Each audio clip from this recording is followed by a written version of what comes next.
అదిగోండి అట్టాటి రాతి కట్టడాలు ఈ కోట చుట్టూరు మొత్తం 40 కిలోమీటర్ల మేరకైతే ఉన్నాయి. సో గైస్ కనిపిస్తుంది కదా, అదేను భోగం రాణి యొక్క మంచము.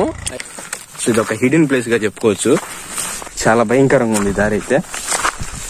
సో ఇది వచ్చేసి కొండ చుట్టూ తిప్పుతుంది. ఇదిగోండి కోనేరు కనిపిస్తుంది. కోనేరు దాదాపు 8వ శతాబ్దం 9వ శతాబ్దం నాటి గోడలు అయితే ఇవి.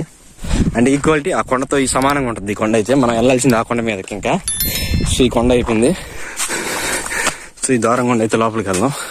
శ్రీ నాగభైరవుడు అనే బోర్డు అయితే ఉంది. ఇది వచ్చేసి 2వ ద్వారము. ఇదిగోండి ఆ రోజుల్లో వాళ్ళు మెట్లు కింద చెక్కినటువంటి ఉప్పర్ నక్కో జాయ్ అంట. అంతా మెలికలుగా ఉంది. ఇదైతే చాలా మెలికలు ఉంది ఇది. ఇక్కడ వచ్చేసి క్యాంపింగ్ చేసుకునే ప్లేస్ అంతా నీట్ క్లీన్ చేస్తున్నారు. చూసుకోండి మొత్తం కూడా గ్రాస్ ల్యాండ్ నీట్ క్లీన్ చేశారు.